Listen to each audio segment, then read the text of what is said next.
전능하신 하나님 말씀 낭송. 적그리스도를 폭로하다.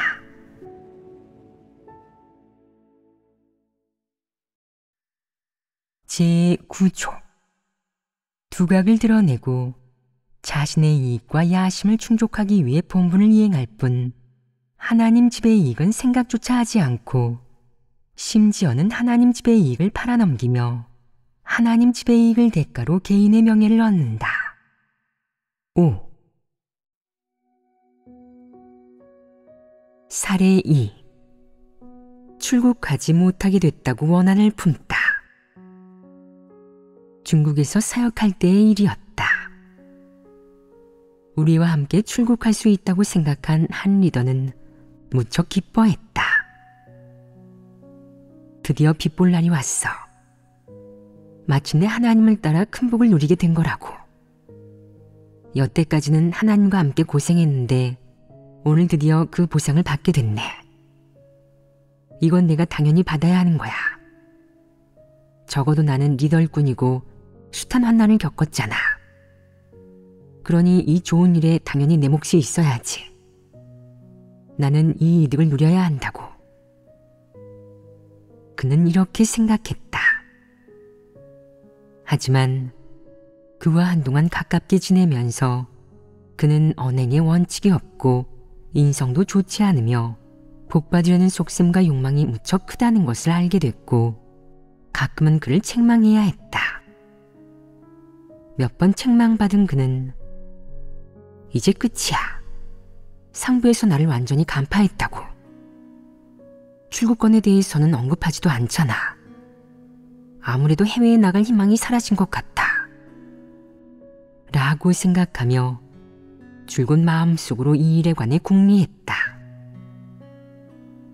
사실 우리는 그가 진리를 추구하는 사람이 아니며 해외에 가기에 전혀 적합하지 않다는 것을, 설령 출국할지라도 이렇다 할 사역을 할 수 없다는 것을 간파했기에 그에게 그 일에 관해 말하지 않은 것이었다. 해외에 나갈 희망이 사라졌다고 느낀 그는 다른 계획을 하기 시작했다. 어느 날 밖으로 나간 그는 다시 돌아오지 않았다. 다음과 같은 편지 한 장만을 남기고 말이다. 저는 오랜 세월 하나님을 믿어왔고 사역도 좀 했습니다. 그런데 여러분은 출국을 앞두고 있지만 저는 따라갈 자격이 없네요. 앞으로 저는 제 문제를 보완하겠습니다. 하나님께서 저를 혐오하시니 하나님을 떠나겠어요. 저를 보고 혐오하시지 않게 물러나 있겠습니다. 그의 말은 언뜻 사람의 말 같고 큰 문제가 없어 보인다. 이어서 그는 또 이렇게 적었다. 저라는 사람은 태어날 때부터 이랬습니다. 누구와 함께하든 이용당하기만 했죠. 같이 고생하는 건 해도 같이 복을 누리는 건 할 수 없었어요. 이 말은 무슨 의미냐? 자신이 하나님에게 이용당했다고 생각하는 것입니다. 바로 그런 뜻이다. 특히 이 말. 저는 누구와 함께 하든 같이 고생하는 건 해도 같이 복을 누리는 건 할 수 없었습니다. 라는 말의 뜻은 저는 여러분을 따라다니며 그렇게나 고생하고 그렇게나 많은 위험을 감당했지만 함께 복을 누릴 때가 되니 여러분은 저를 원치 않으시는군요. 라는 것이다. 그의 말은 원망으로 그 일 때문에 원한이 생긴 것이다. 그는 말로는 하나님께서 저를 혐오하시니 저는 하나님을 떠나겠습니다. 하나님이 혐오하시지 않도록 말입니다. 라고 했지만 사실 마음속으로는 당신들은 복을 누리러 해외에 나가면서 난 내팽개치려고 하네. 라고 원망했다. 정말 그런 것이겠느냐? 그렇지 않습니다. 그럼 어떻게 된 것이겠느냐? 그는 자신을 책망하고 훈계하는 것이 내팽개치려는 거라고 생각했다. 자기가 진리를 추구하지 않고 언행에 원칙이 없어서 그런 거라고는 생각하지 않고 말이다. 그는 자신에게 문제가 있다는 것을 알지 못한 채 오히려 저는 당신과 함께 고생했으니 당신과 함께 복을 누려야 합니다. 당신은 반드시 저를 하나님 나라에 들어가게 해주셔야 하고 저를 하나님 나라의 백성으로 만들어주셔야 합니다. 제가 어떻게 하든 당신은 저를 버려서는 안 됩니다. 라고 여겼다. 그가 이런 생각을 하지 않았겠느냐? 이 생각은 어떤 본질을 갖고 있느냐? 바울처럼 하나님과 거래하며 면류관을 받아내려는 본질을 갖고 있습니다. 그렇다. 이것이 바로 바울의 본질이다. 그가 하나님을 믿고 따르면서 고생하고 대가를 치른 것은 면류관과 복을 얻기 위해서였다. 그는 진실한 믿음이 없었으며 진리를 추구하지도 않았다. 그저 하나님과 거래를 했을 뿐이다. 그러다가 거래에 실패해서 복을 받지 못하게 되자 손해를 봤다고 생각해 분노하고 자포자기하며 원한을 품었다. 이것이 그의 말에서 표출된 것들이다. 그 후 그는 어떻게 됐겠느냐?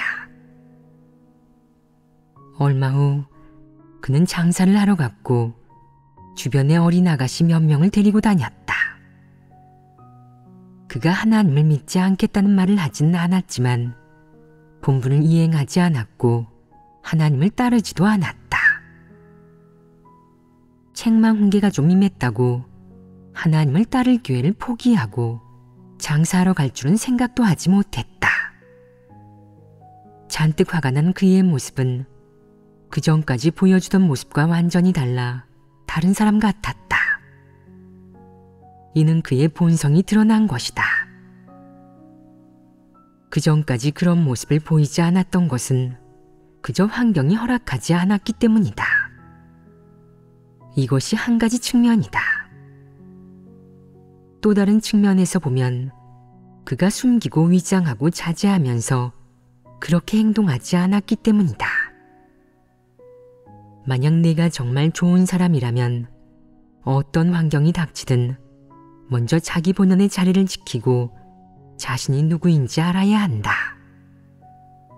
이 밖에 정말 얼마간 인성이 있는 사람이라면 인성 없는 그런 짓을 하고 그런 수작을 부릴 수 있었겠느냐?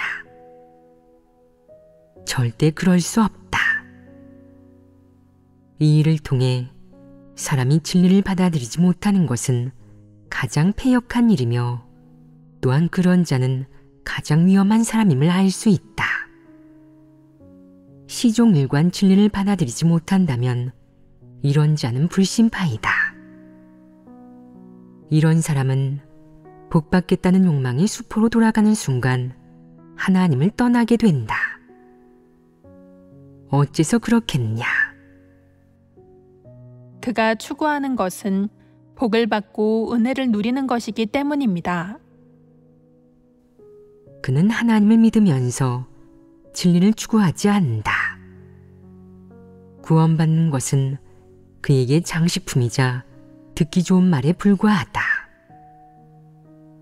그가 마음속으로 추구하는 것은 상, 면류관, 이득이며 이번 생에 100배를 얻고 다음 생에는 영생을 얻는 것이다.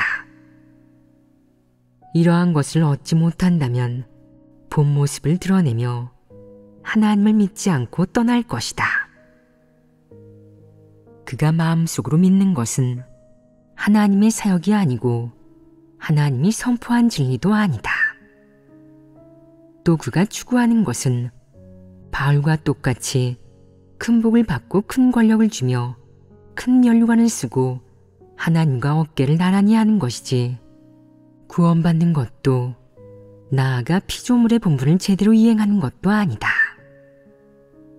이것이 그의 야심이자 욕망이다. 그래서 하나님 집의 혜택이나 뭔가 좋은 것이 있을 때마다 손에 넣으려고 하며 자격과 서열을 논하기 시작하는 것이다. 그는 나한테는 그런 자격이 있어. 내 몫이 있어야 한다고. 반드시 그걸 쟁취해내야 해. 라고 생각한다. 그는 스스로를 하나님 집의 앞쪽 서열에 둔 후 자기는 당연히 하나님 집의 그런 혜택을 누려야 한다고 생각한다. 일례로 출국일만 해도 그는 먼저 자기 몫이 있어야 한다고. 많은 사람이 자신에게 미치지 못한다고. 다들 자기만큼 많이 고생하고 자격을 갖추지는 못했다고. 또 자기만큼 하나님을 오래 믿고 리더군 자리에 오래 있지 않았다고 생각했다. 그는 갖가지 구실을 갖다 대고 갖가지 판단 방식으로 자신의 서열을 매겼는데 어떻게 하든 자신을 앞쪽에 두고 자격을 갖춘 사람들 사이에 두었다. 그리고 마지막에는 당연히 그 대우를 누려야 한다고 생각했다. 그게 불가능해지는 순간, 복과 이득을 얻으려는 환상이 깨지는 순간 그는 순종하여 진리를 구하는 것이 아니라 행동을 취하며 잔뜩 화를 내고 하나님과 이치를 따지게 되었다. 여기에서 그의 마음은 그가 추구하는 것들로 가득 차 있음을 알 수 있고 또 그가 추구하는 것들은 진리와 전혀 부합하지 않는다는 사실을 10분 알 수 있다. 그가 아무리 많은 사역을 했을지라도 그의 목적과 속셈은 다름 아닌 바울처럼 면류관을 얻으려는 데 있었다. 그는 그것을 단단히 붙들고 한 번도 포기한 적이 없다. 아무리 진리를 교제해줘도, 아무리 책망하고 훈계하고 폭로하고 해부해도 그는 복받으려는 속셈을 한사코 끌어안은 채 놓지 않았다. 하나님에게 인정받지 못하고 복받으려는 욕망이 숲으로 돌아가는 것을 보았을 때 소극적으로 변해 물러나며 본분을 포기하고 멀리 도망갔다. 하나님 나라 복음이 확장되는 과정에서 그는 진실로 본분을 이행하지 않았을 뿐만 아니라 제대로 봉사하지도 않았다. 이는 그에게 하나님에 대한 진실한 믿음과 순종이 없으며 진실한 체험 간증도 전혀 없었음을, 그저 양의 가죽을 쓴 늑대 한 마리가 양떼 속에 섞여 있었던 것임을 오롯이 보여준다. 결국 철두철미한 불심판은 이렇게 철저히 드러나고 도태되었으며 하나님을 믿는 그의 생애도 마침표를 찍게 되었다. 이는 그런 사례 중 하나이다. 이런 자가 한 명만 있는 것은 아니다. 해외에 나간 문제에서 쓰러지고 드러난 사람은 이 한 사람뿐이 아니다. 방금 우리가 살펴본 사례는 남성의 일화였지만 여성 사례도 있다. 처음에는 그 사람도 함께 해외에 데려갈 계획이었다. 그러자 그녀는 무척 기뻐하며 출국을 계획하고 준비하기 시작했다. 하지만 얼마 후 여러 이유로 그녀는 출국할 수 없게 되었다. 당시에는 상황이 너무 위험해서 그녀에게 알리지 못했고 그녀는 사역자 모임에서 그 결과를 알게 되었다. 너희가 한번 분석해 보아라. 그녀가 그 소식을 듣고 어떻게 했겠느냐. 정상인의 사유 방식대로라면 그 소식을 듣고 큰 반응은 없었을 것입니다. 상황이 위험해서 출국할 수 없는 거라고 생각하고 바르게 대했겠지요. 하지만 그 여성이라면 그 소식을 듣고 잔뜩 화를 내며 하나님께 이치를 따졌을 것입니다. 그렇다. 너희는 이 부류 사람의 인품에 대해 어느 정도 파악하고 있구나. 이 부류는 그런 사람들이다. 어떤 일에서든 손해를 봐서는 안 되고 입속을 차려야 한다.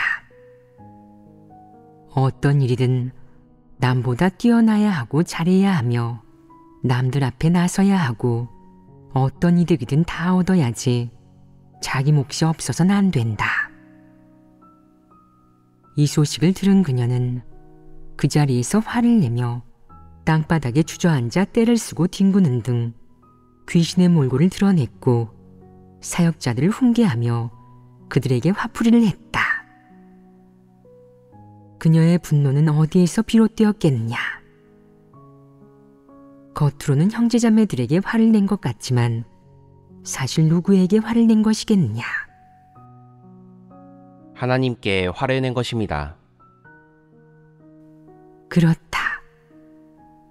그럼 그녀가 분노한 원인은 무엇이겠느냐. 그 근원은 어디에 있겠느냐. 그녀는 이득을 얻지 못했고 목적을 이루지 못했으며 그 입속을 차리지 못했고 다른 사람에게 이익을 빼앗겼다. 그녀의 몫은 없었다. 그래서 잔뜩 화가 난 그녀는 더 이상 위장하지 못하고 마음속 불만과 원망을 전부 발설한 것이다. 그 전까지 상부에서 어떤 일을 하든 그녀는 먼저 알아야 했다. 또 그녀는 늘 상부와 접촉하고 싶어 했지 형제자매들과 소통하지는 않았다. 그녀는 늘 자신을 평범한 일원이 아닌 고위 인물로 여겼기에 이번 출국에도 당연히 자기 몫이 있을 거라고. 다른 사람은 몰라도 자기는 반드시 가야 하며 첫 번째 인선이어야 한다고. 그 대우를 누려야 한다고 생각했다. 이것이 그녀의 마음속 진실한 생각이었다. 그런데 그것을 누리지 못하게 되고 몇 년간의 고생이 전부 헛수고가 되었으며 심혈을 기울여 경영해온 지위와 자기가 원하는 대우가 전부 사라지고 한순간에 물거품이 된 것이다. 뜻밖에도 그 큰 이득을 손에 넣지 못하고 자기가 떨어지자 그녀는 하나님 마음속에서 자기 지위가 높지 않고 그저 평범한 사람에 불과하다고 생각하며 마음속 방어선이 철저히 무너져 더는 위장하거나 포장하거나 꾸미지 않고 다른 사람에게 화풀이를 하면서 욕하기 시작한 것이다. 그녀는 남들의 말과 시선은 안중에도 없이 분노와 불만을 쏟아내고 본연의 모습을 드러냈다. 얼마 후 그녀는 한 팀에 보내져 본분을 이행하게 됐는데 본분을 이행하는 동안 나쁜 짓을 너무 많이 하는 바람에 결국 그 팀 형제자매들이 연명으로 편지를 보내 그녀의 출교를 요구했다.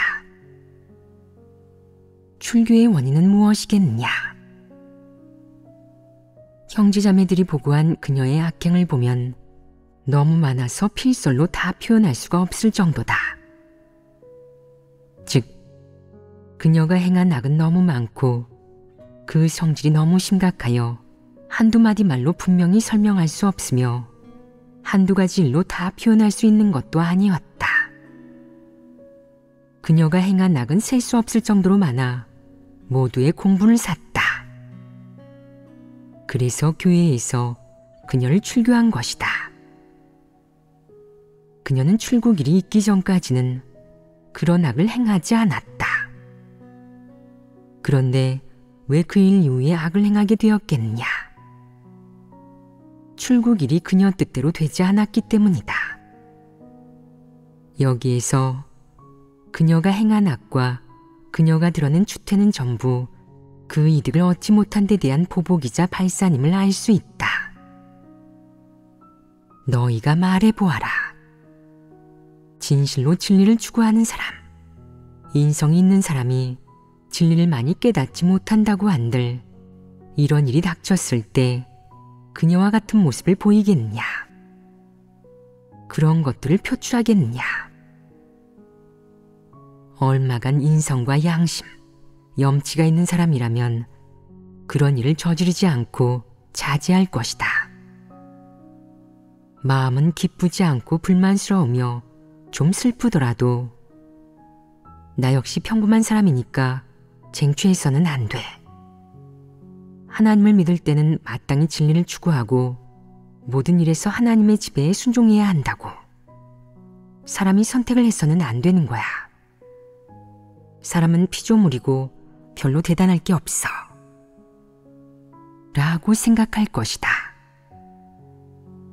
괴로움도 며칠 지나면 사라지니까 열심히 믿어야지 하며 그 일 때문에 악을 행하고 보복하거나 분노를 발산하지는 않을 것이다. 하지만 진리를 추구하지 않는 사람, 인품이 몹시 악질인 사람은 이렇게 작은 일에서 여태까지 보여준 적 없는 악행을 많이도 드러낸다.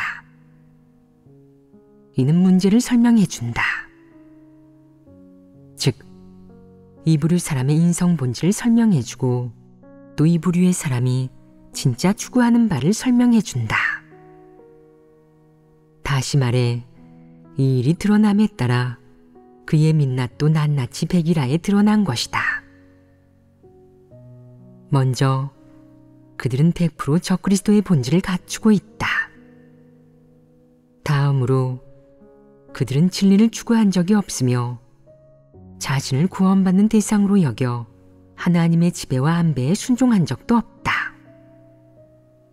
그는 하나님에게 순종하기를 추구하지 않고 오직 지위와 노림, 좋은 대우, 하나님과 어깨를 나란히 하는 것만 추구하며 하나님이 누리는 것을 따라서 누리고자 한다. 또 그래야 헛되이 따른 것이 아니라고 생각한다. 그는 이런 것들을 추구한다. 이는 이 부류 사람의 본성 본질이자 본 모습이고 그들의 내면 세계이다. 이 일 때문에 20년 동안 이어온 하나님을 믿은 그의 생애가 물거품으로 돌아가면서 그렇게 마침표를 찍게 되었다. 너희가 말해 보아라. 지금 이 두 사람은 교회에 있겠느냐? 아니면 어디에 있겠느냐?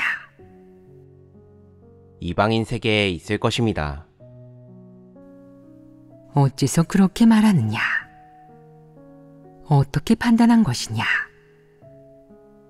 무엇에 근거해서 말한 것이냐? 그들은 불신파이며 피조물의 본분을 이행하고자 하나님을 믿은 것이 아니기 때문입니다. 그런 사람은 마지막에 굳게 서지 못하고 세상으로 돌아갈 수밖에 없습니다. 그는 마지막에 굳게 서지 못한다. 하지만 지금은 아직 마지막이 오지 않았는데 왜 사라졌겠느냐? 너는 그가 마음속으로 어떻게 생각했는지를 봐야 한다. 내면의 움직임이 있었기에 그런 일을 저지르고 그런 선택을 한 것이다. 이 일에서 그가 어떻게 분석하고 어떻게 판단했기에 그런 길을 선택했겠느냐? 그는 마음속으로 이렇게 생각했다. 나는 오랜 세월 하나님을 믿으면서 숱한 고생을 했어. 언젠가 볕들 날이 오기만을, 상부 사람들과 함께 사람들 앞에 나설 수 있기만을 기다려왔지. 그리고 이제 마침내 해외에 나갈 기회가 생겼어. 이 얼마나 좋은 일이냐고. 하나님을 믿기 전까지는 감히 꿈꾸지도 못했던 일이야. 이건 하나님을 믿어 면류관을 얻는 것과 같다고. 그런데 이렇게 큰 이익에 내 몫이 없고 내가 그것을 얻지 못할 줄이야.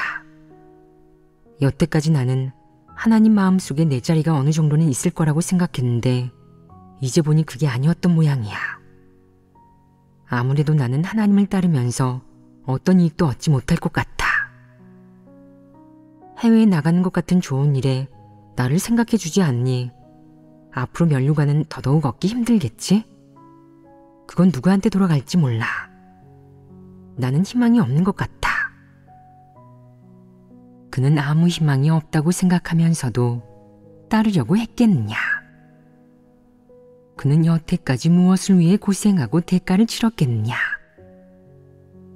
모두 그 희망을 위해서였고 마음속에 들어있는 그 생각을 위해서였다. 그래서 그렇게 행동하고 그런 모습을 보인 것이다. 그런데 이제 그 희망이 수포로 돌아가고 그 생각도 사라졌으니 계속 믿을 수 있겠느냐. 마음 편히 하나님 집에 머물면서 본분을 이행할 수 있겠느냐. 기꺼운 마음으로 그렇게 아무것도 얻지 않고 하나님의 지배와 안배에 순종할 수 있겠느냐. 적그리스도 부리는 야심과 욕망이 너무도 크다.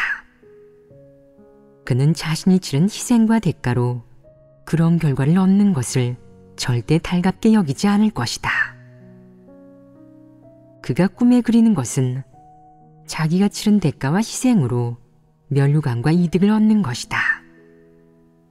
즉, 하나님 집에 어떤 이득이 있든 그의 몫이 있어야 하고 다른 누군가의 몫은 없어도 상관없지만 그의 몫이 없어서는 안 된다는 것이다. 야심과 탐욕이 이렇게 큰 사람이 무상으로 본분을 이행하고 대가를 치를 수 있겠느냐? 절대 그럴 수 없다. 혹자는 그에게 진리를 추구하라고 하십시오. 그가 들은 진리가 많아지면 그럴 수 있지 않겠습니까? 라고 말하고, 또 혹자는 하나님께서 그를 형벌하고 심판하시면 바뀌지 않겠습니까? 라고 말하는데 정말 그렇겠느냐? 하나님은 그런 사람을 형벌하거나 심판하지 않으며 그런 사람을 구원하지도 않는다. 하나님이 도태시키려는 자가 바로 그런 사람이다. 내 말과 방금 너희의 말에 어떤 차이가 있느냐? 너희가 말한 것이 그의 진실한 심리 동향이냐? 이 부류 사람의 본질의 모습이냐? 아닙니다.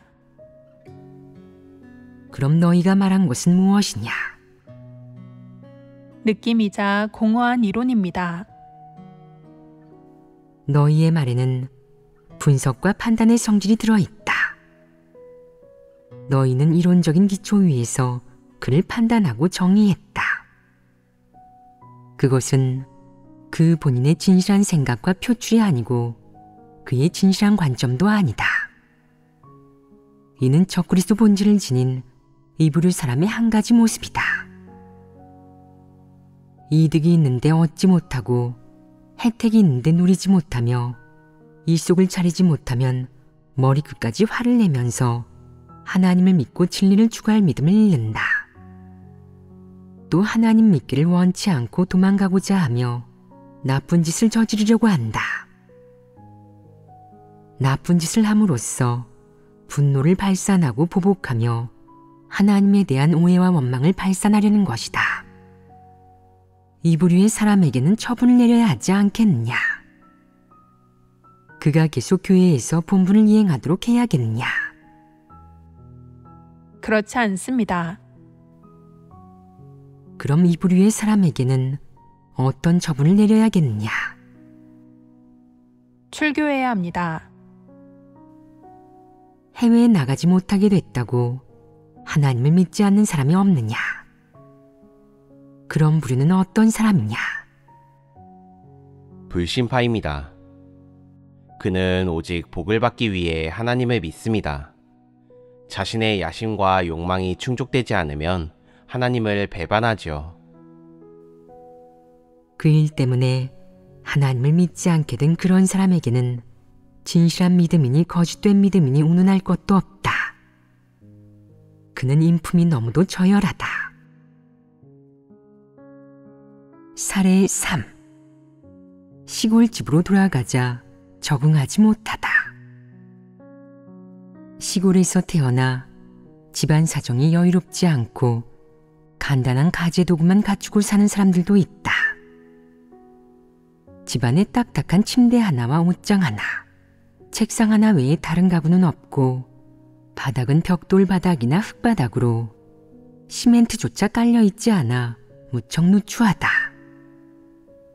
이런 사람이 하나님을 믿은 후 복음 전파 본분을 이행하면서 잘 사는 지역에 가게 되었다. 그곳 형제자매 집에는 대부분 널마루 아니면 타일이 깔려 있었고 벽은 도배가 되어 있고 무척 깨끗했다. 또 매일 샤워를 할 수 있었다. 집안에는 가구도 많았다.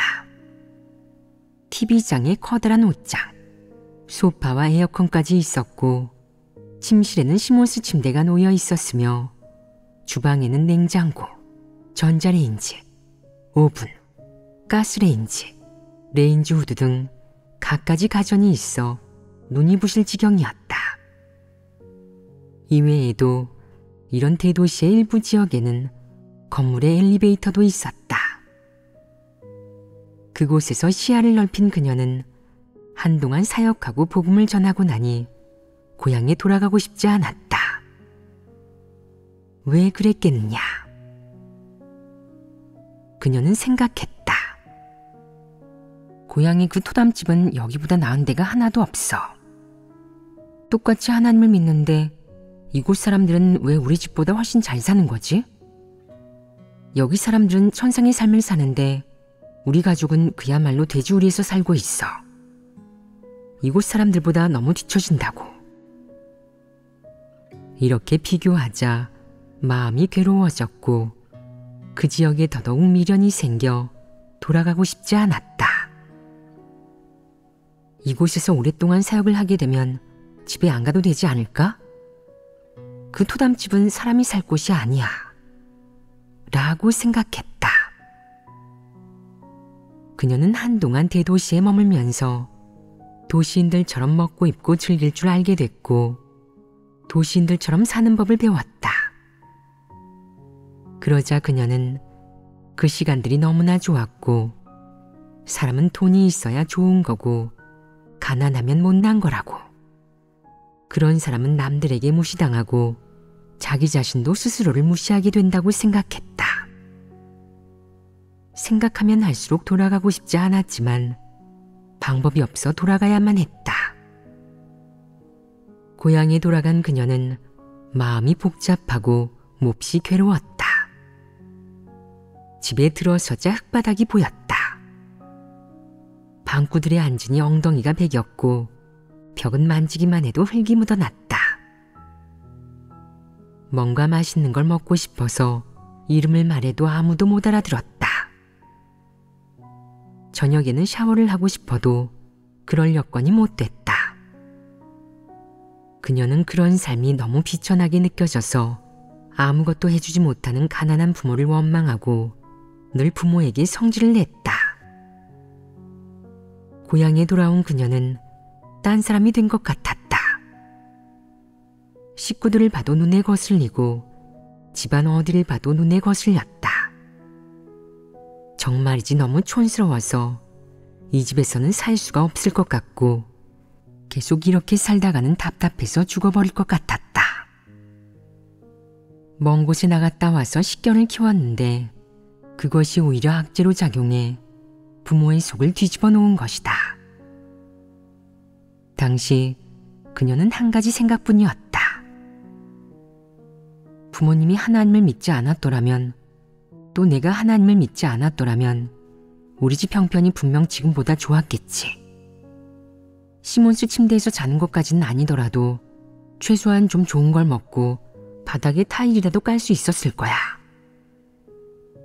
그녀는 그것이 하나님을 믿어서 그렇게 된 거라고. 하나님을 믿으면 가난해진다고. 하나님을 믿으면 잘 살 수 없고 호의호식할 수 없다고 생각했다. 그때부터 한때 몇 개성을 호령하던 이 여장부. 여걸은 두 번 다시 일어서지 못한 채 맨날 나른해져 있었다. 아침이면 간신히 일어나 가장 먼저 단장하고 화장한 후 도시 사람들이 즐겨 입는 옷을 입고는 어두운 얼굴로 언제쯤 시골 생활에서 벗어나 도시인의 삶을 살 수 있을지 생각했다. 그녀가 전에 했던 설교, 예전에 세운 다짐은 전부 사라져 아무것도 기억나지 않았으며 심지어는 자신이 하나님을 믿는 사람인지조차 알 수 없었다. 이렇게 순식간에 변했다. 식견이 좀 쌓이고 생활 환경과 삶의 질이 좀 달라진 것 때문에 한 사람이 드러난 것이다. 전에 그녀가 각지에서 전도 사역을 할 때는 의지가 강하고 열정적이었다. 하지만 이러한 것들은 다 겉모습에 불과했다. 그녀가 마음속 깊이 무엇을 추구하고 무엇을 좋아하는지, 그녀는 어떤 부류인지 그녀 자신조차 알지 못했다.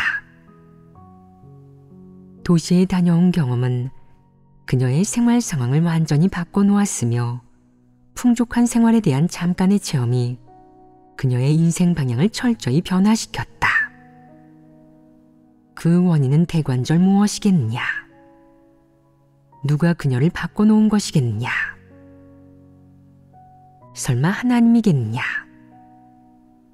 분명 아니다. 그렇다면 그 원인은 무엇이겠느냐? 환경이 사람을 드러내고 그 사람의 본성 본질을 드러내고 또 그 사람이 추구하는 바와 걷는 길을 드러낸 것이다. 그녀가 걸은 길은 어떤 길이냐?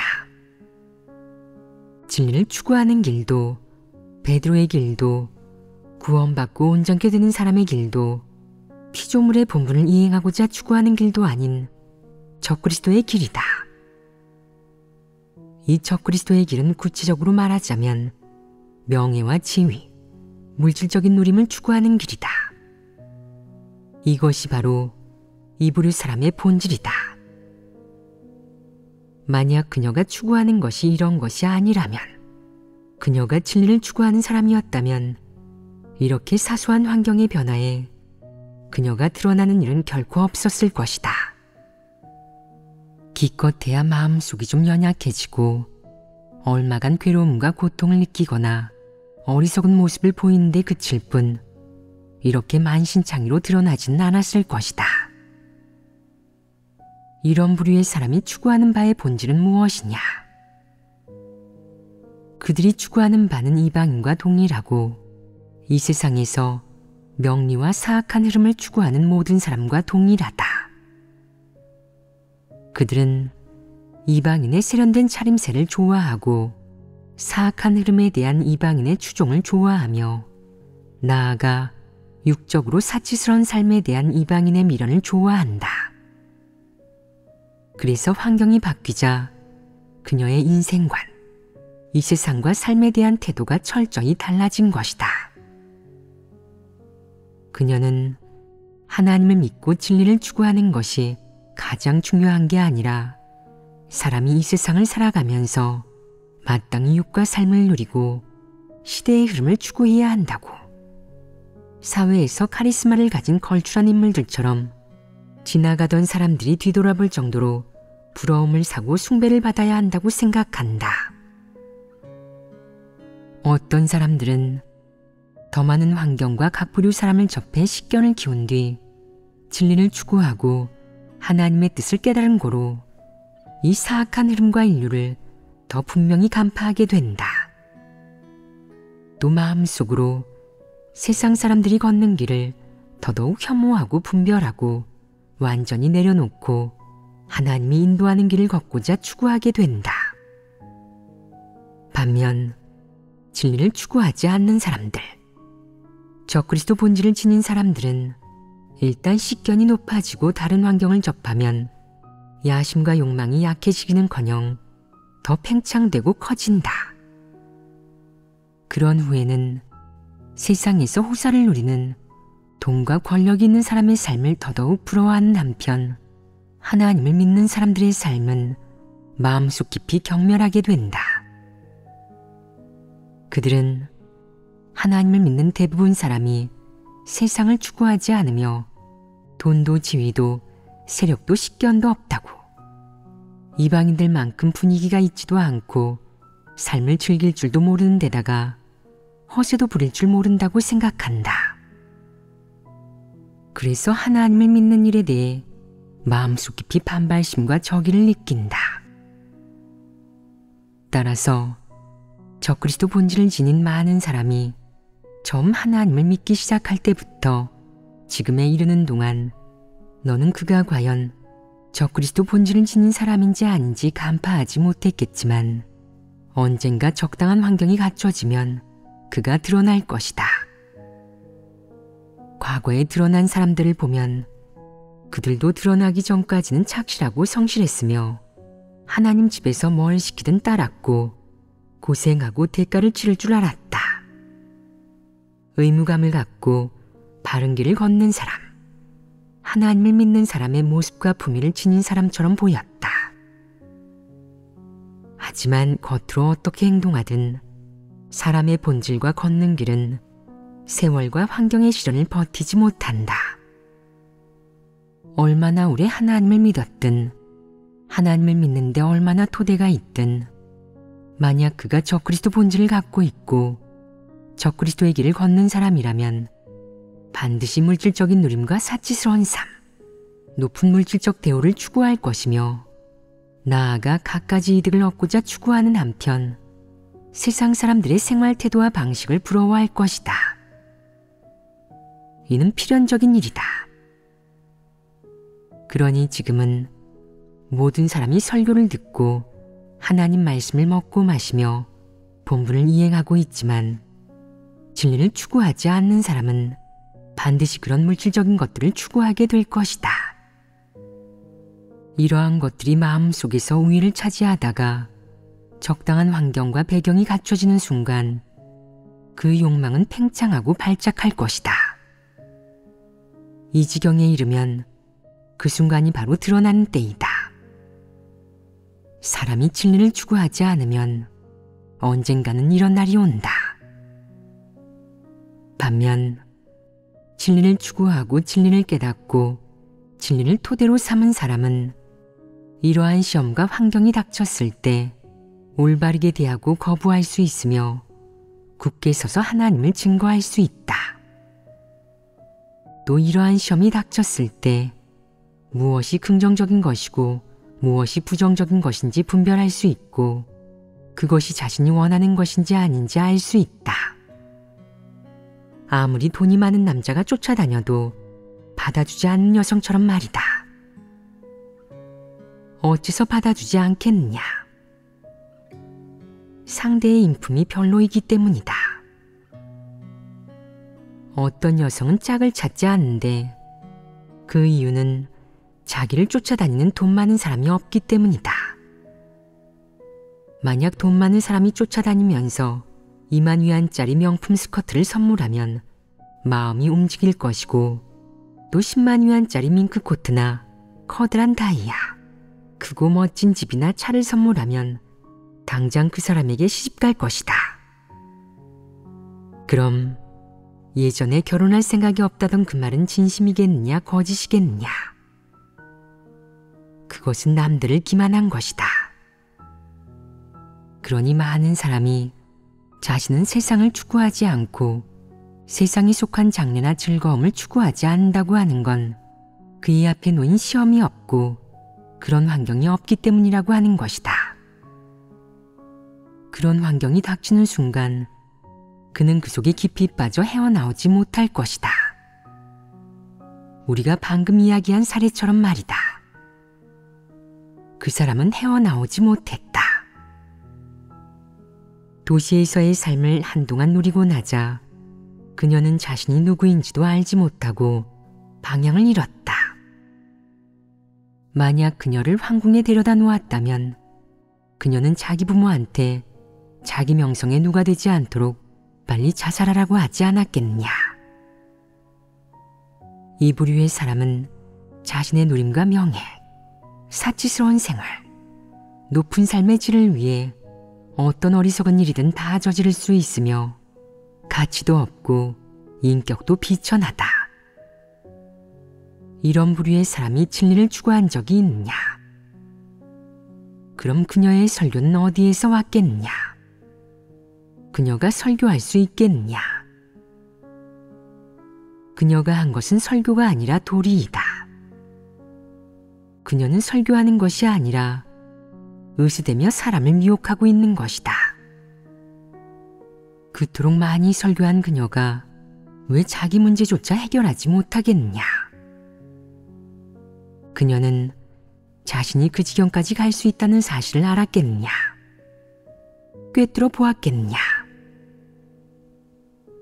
그녀는 그렇게 많이 설교했지만 한동안 도시 생활을 하고 나자 그 시험을 이겨내지 못했고 굳게 서지 못했다. 그럼 그녀가 한 것이 설교겠느냐? 분명히 아니다. 이것이 세 번째 사례다.